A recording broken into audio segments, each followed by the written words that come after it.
सबक सिखाया भगवान शंकर ने रावण को, और रावण लज्जित होकर के वापस आ गया। वापस आया तो उसको कहते हैं ना, उपदेशो ही मूर्खाणाम प्रकोपाय न शांतये पयपानम भुजंगानम केवलम विश्वर्धन। उसका तो क्रोध शांत हुआ ही नहीं, उसका तो और अभिमान बढ़ गया।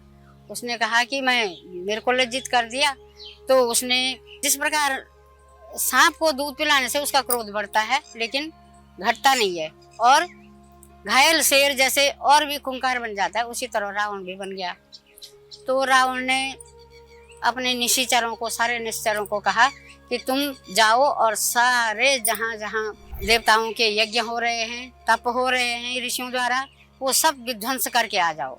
तो वो जाते हैं, सारे उसके निश्चर लोग जाते हैं और वहाँ पे उनका यज्ञ भंग करते हैं ऋषियों का। जहाँ तपस्या कर रहे हैं देवताओं का, वहाँ सब भंग कर देते हैं वो। और वो कहते हैं कि देवताओं में बल ज़्यादा आ जाएगा मेरे से। रावण कहता है कि हवन जाता है, हवन का तो सीधा देवताओं को जाता है, तो इसलिए इनको हवन करने न दिया जाए और बिल्कुल इनको क्षति पहुँचाओ। तब सारे ऋषि मुनि एकत्रित होकर के और अपना जंघा से खून निकाल करके, रक्त निकाल करके वो एक घड़े में भर देते हैं, और घड़े में भर के सारे ऋषि एक घड़े में भर के और उसके निशाचरों को दे देते हैं, रावण के निशाचरों को, और कहते हैं कि अपने राजा को कह देना कि तुम्हारा जो ये अत्याचार है ये तुमको भारी नुकसान पहुंचाएगा, और ये घड़ा है, इस घड़े को तुम अपने राजा को दे देना और कहना इससे तुम्हारा सर्वनाश हो जाएगा।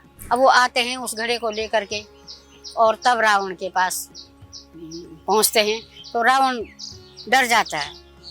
रावण कहता है कि इसको इधर नहीं रखना है, क्योंकि ये ऋषि मुनियों का, देवताओं का श्राप है मेरे लिए। तो ऐसा करना है कि ये इस घट को उत्तर दिशा में ले जाओ लंका के, कि यह घट लेके उत्तर दिश जाओ, उत्तर दिश जाओ,